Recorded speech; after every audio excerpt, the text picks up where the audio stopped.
Hello everyone. Today I'm gonna make you practice more than 100 MCQs of class 12th chapter number 1 business studies. So these these MCQs will help you a lot in your revision. So let's get started. Which of the following best defines efficiency in management? तो efficiency क्या होता है? जब हम minimum cost पे किसी काम को कंप्लीट करते हैं उसे इफ़िशियंसी बोलते हैं। तो answer B is correct. What does effectiveness in management primarily focus on? अब इफेक्टिवनेस क्या होती है? जब हम किसी टाइम पर किसी काम को एग्जैक्ट टाइम पे फिनिश करते हैं, with in the time line जब हम किसी काम को फिनिश करते हैं तो उसको इफेक्टिवनेस बोला जाता है। तो answer C is correct. How are efficiency and effectiveness related in the context of management? अब जब मैनेजमेंट में इफिशियंसी भी चाहिए होती है और इफेक्टिवनेस भी चाहिए होती है, तो दोनों आपस में इनका इंटर रिलेशन होता है। तो answer C is correct. What is primary challenge for management in balancing efficiency and effectiveness? तो आंसर बी, ठीक है। तो which of the following statements is true about efficient management? Efficient management को लेके कौन सी स्टेटमेंट करेक्ट है? Efficiency जो है वो इंश्योर करती है optimal use of resources at the lowest cost.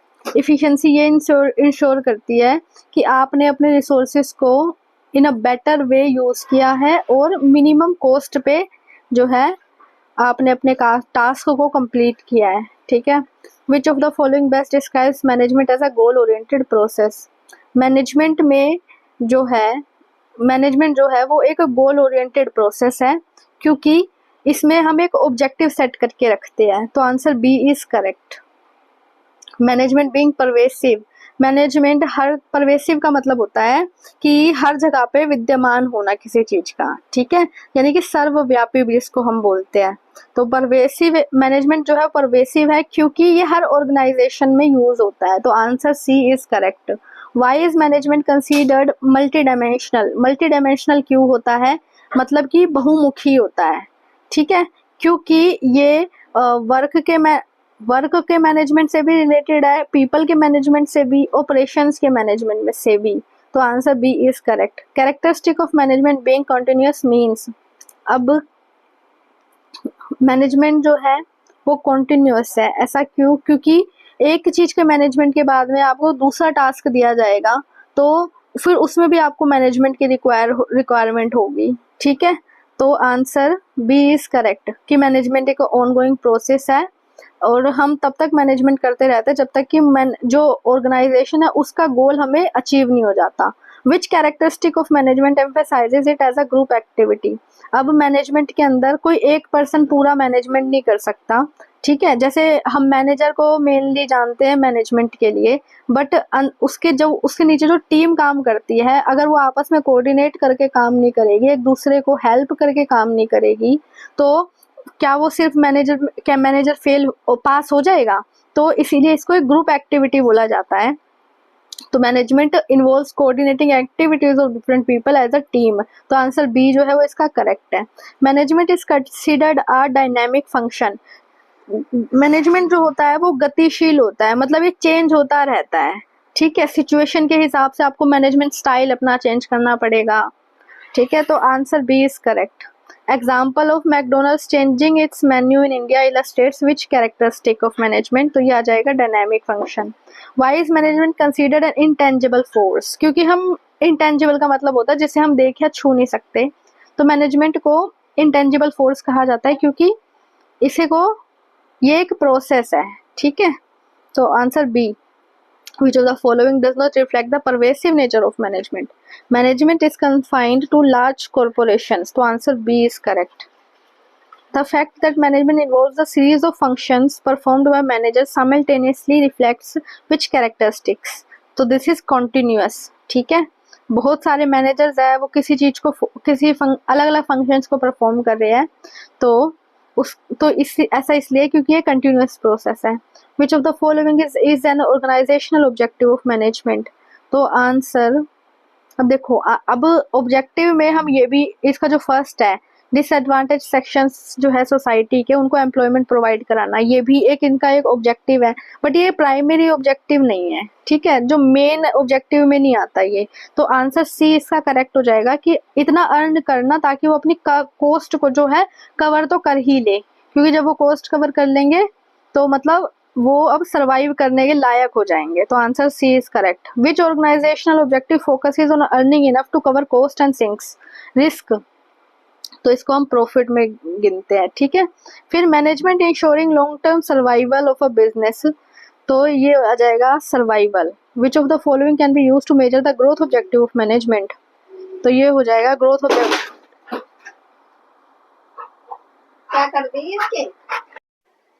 Which of the following can be used to measure the growth objective of management, तो आंसर ए। हम नंबर ऑफ एम्प्लॉयज जब increase हो जाएंगे किसी ऑर्गेनाइजेशन में, तो हम ये कह सकते हैं कि हाँ कंपनी जो है वो ग्रो कर रही है, ठीक है। लेकिन लेवल ऑफ सेटिस्फेक्शन जो है एम्प्लॉयज का, उससे हम पता नहीं लगा सकते। वो कितना CSR कर रही है, इनिशिएटिव ले रही है, तो इससे भी पता नहीं लगा सकते। रिडक्शन इन प्रोडक्शन कॉस्ट, जब हम प्रोडक्शन की कॉस्ट में रिडक्शन करते हैं तो ये एक ग्रोथ का इंडिकेटर नहीं होता, ठीक है। Which objective of management involves providing benefits to society, तो ये social objectives में आ जाता है। Applying environmental friendly practices, तो ये भी social objective में आ जाता है। Which companies are cited as examples of achieving social objectives, तो ये बुक में ऐसा दिया हुआ था, हमने as it is लिया हुआ है, तो answer A, TISCO, ITC, Asian paints. Personal objectives of management focus on, personal objective जो होते हैं वो एम्प्लॉइज के पर्सनल ऑब्जेक्टिव से रिलेटेड होते हैं, ठीक है। तो answer B, diverse personal objectives of employees. Reconciliation of personal objectives with organizational objectives is crucial because it helps in achieving better employee retention. अब पर्सनल ऑब्जेक्टिव को ऑर्गेनाइजेशनल गोल्स के साथ में जो है मैच करवाया जाता है, दोनों को ही सेटिस्फाइड करने के लिए। ऐसा क्यों होता है? ताकि एम्प्लॉय जो है वो रिटेन कर सके, ठीक है। Which of the following is not an organizational objective, तो पर्सनल ऑब्जेक्टिव्स ऑर्गेनाइजेशनल ऑब्जेक्टिव्स नहीं होते, ठीक है। Which of the following highlights management's role in achieving group goals, जो मैनेजमेंट का जो रोल है वो ग्रुप गोल्स को अचीव करने में हाईलाइट किसको करता है, ठीक है। तो creating team work and coordination जो है ग्रुप वर्क में आता है, और ये ऑर्गेनाइजेशनल के गोल्स को अचीव करने में काम आता है, ठीक है। How does management increase efficiency, efficiency कैसे अचीव करते हैं मैनेजमेंट, क्योंकि ये रिसोर्सेज को जो है बेस्ट पॉसिबल मैनर में यूज करते हैं। Management creates a dynamic organisation, management से जो है ऑर्गेनाइजेशन डायनामिक हो जाती है। ऐसा कैसे? क्योंकि ये helping employees adapt to changing situations. Dynamic का मतलब होता है कि चेंज, गतिशील, ठीक है। तो गति मतलब चेंजिंग इन्वायरमेंट के साथ में खुद को चेंज करती है एवरी ऑर्गेनाइजेशन। तो मैनेजमेंट स्टाइल्स भी है जो है मैनेजर्स के, वो भी चेंज हो जाते हैं। तो answer C, which importance of management involves helping individuals achieve their personal goals, तो achieving personal objectives. Management contributes to the development of society, management contributes to the development of society by answer B, producing good quality products and creating employment opportunities. What is one way management helps in achieving personal objectives, तो answer B, which aspect of management ensures employees are working towards common goals, common goals तो एक group activity, ठीक है। तो answer C, management increasing productivity is primarily related to, अब productivity को increase कर रहे हैं, ये किस चीज से रिलेटेड है? तो answer B, increasing efficiency. Management helping employees overcome resistance to change is an example of, तो ये डायनामिक, ठीक है। Which of the following is not a direct result of effective management, तो answer which of the following is not a direct result of effective management,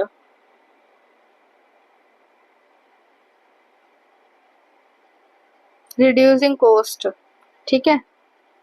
increasing market competition answer है इसका। which of the following best defines art in the context of management, तो answer B, skillful and personal application of existing knowledge to achieve desired results.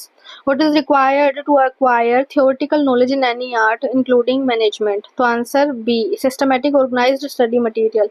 How does personalized application relate to art in management? Use of basic knowledge differs from person to person. Which feature of art involves consistent and creative practice of existing theoretical knowledge? So answer B, based on practice and creativity. Why can management be considered as an art? So answer B, which of the following is an example of personalized application in management? So answer B. The existence of theoretical knowledge in management indicates that systematic study material and literature are available. Art in management means answer B, using creativity to apply management techniques. Which feature of art management involves improving skills with regular application? So, based on practice and creativity. A manager reading various books and literature on management is an example of existence of theoretical knowledge. Which feature of science involves having a systemized body of knowledge? So, systematic body of knowledge. Answer B. Scientific principles are developed through experiment and observation. What does universal validity mean in context of scientific principles? तो ये answer C. Principles have universal application, can be tested anywhere. How are management principles developed? Based on repeated experiments and observations. The answer B. Why is management considered an inexact science?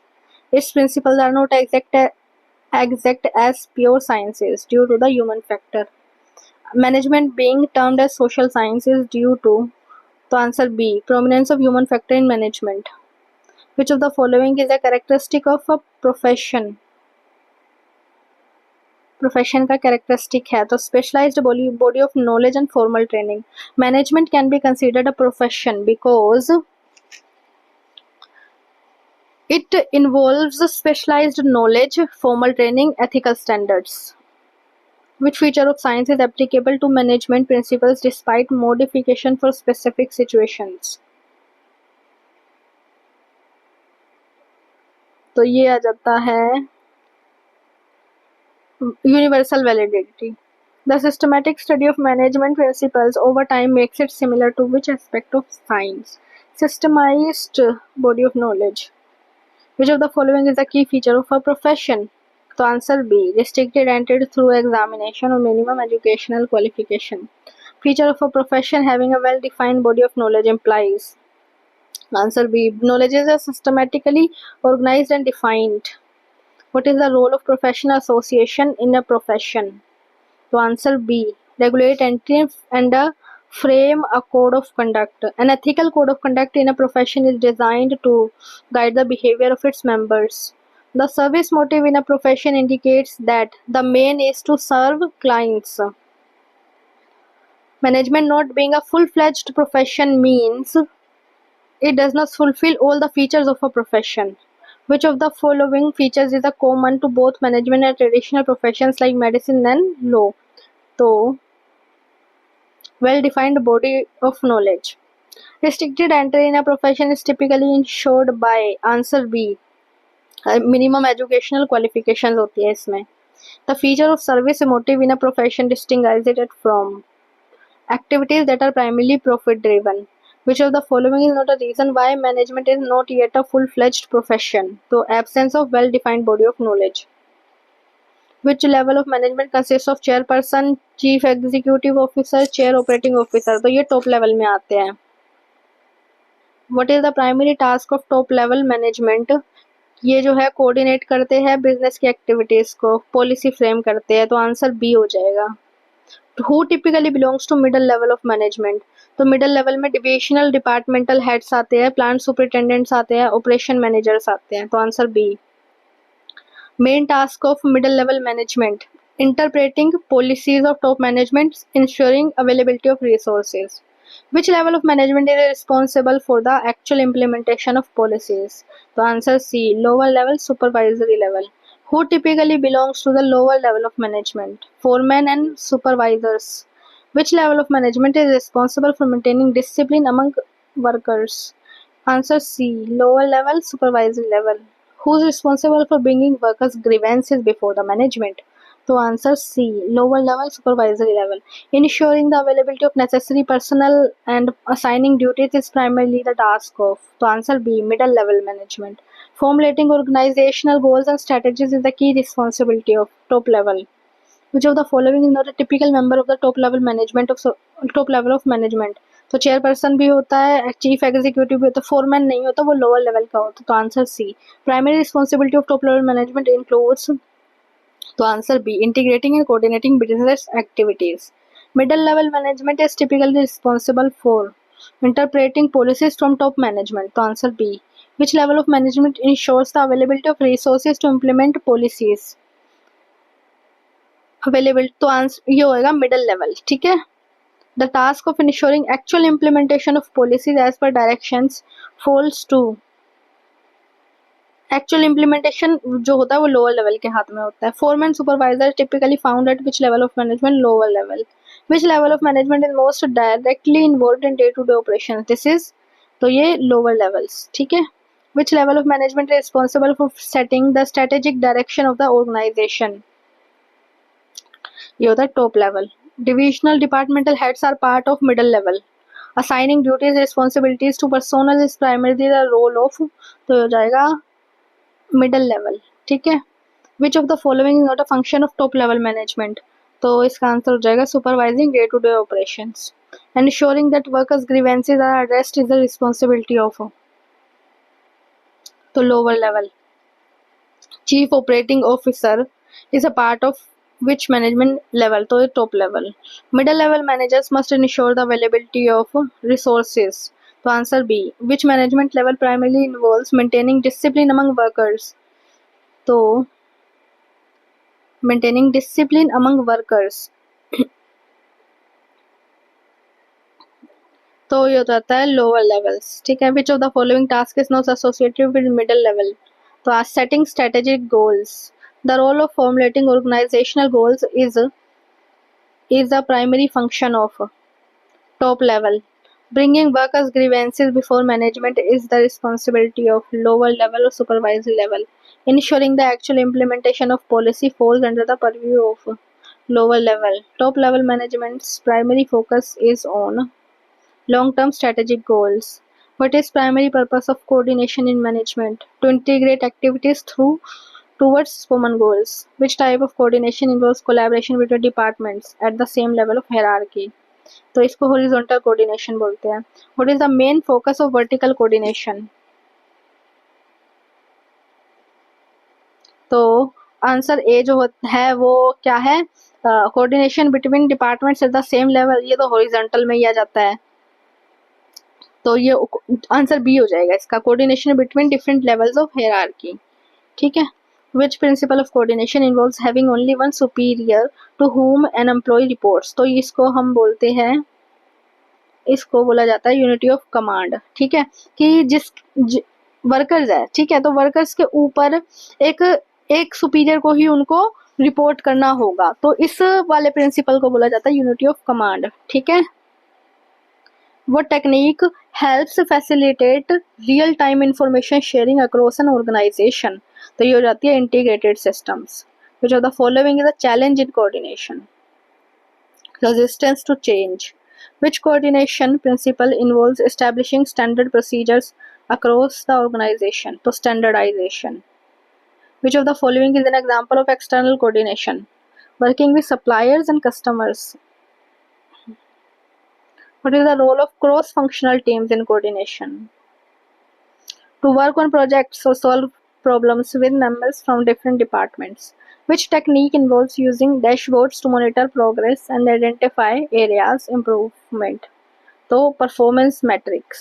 Which type of coordination focuses on integrating activities with external entities like customers and suppliers, external coordination।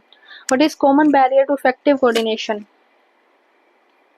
Communication barriers, ensuring that different departments work towards the same targets, तो ये होता है coordination। Which principle ensures that activities are aligned towards common organizational goals? Clarity of objectives। Which of the following is a benefit of effective coordination? Effective coordination का benefit है, तो ये हो जाएगा optimized use of resources। What technique involves having scheduled interactions to address issues and share updates? Regular meetings. Which aspect of coordination helps in resolving conflicts arising from overlapping responsibilities? This is flexibility. What does mutual dependence in coordination refer to? Departments recognizing their interdependence and collaborating. Which principle of coordination involves adapting processes to new challenges? Flexibility. What is the purpose of having clear communication channels in coordination? To answer B. Which of the following is not a function of management? Coordinating is not a function. What is the primary purpose of planning? To answer B. Answer C. Decide what to do, when to do, who will do. Which function of management involves determining framework for working and distributing authority? Organizing. Which management function involves recruiting? So this is staffing. What does directing in management refer to? Guiding, instructing, motivating employees. Controlling in management involves monitoring organizational performance towards achieving goals. Which function of management is considered essence of management? This is coordination. Coordination helps in integrating diverse business activities into purposeful group activities. Which principle ensures that activities of different departments are directed towards common goals? Coordination ensures unity of action. Coordination is a continuous process. Which function of management is concerned with synchronizing activities across all levels and departments? This is coordination. Coordination is considered to be universal. ठीक है, तो which statement is true about coordination? It requires conscious effort from all managers. Which level of management is responsible for ensuring effective coordination? All levels of management. Which function of management involves conscious effort to ensure cooperation among employees? Coordination. Effective coordination cannot be achieved without cooperation of group members. The essence of management that synchronize all functions and activities is coordination. Coordination ensures that all people work in one direction towards common goals. Coordination is all pervasive because it synchronizes activities at all levels and departments. Which function of management requires deliberate and conscious effort? This is coordination. ठीक है, तो यहाँ पे हमारा chapter and होता है. इसके बाद हम नेक्स्ट चैप्टर करेंगे. तो नेक्स्ट चैप्टर होगा प्रिंसिपल्स ऑफ मैनेजमेंट. ठीक है, तो thank you for the class. If you like this effort, please like and subscribe.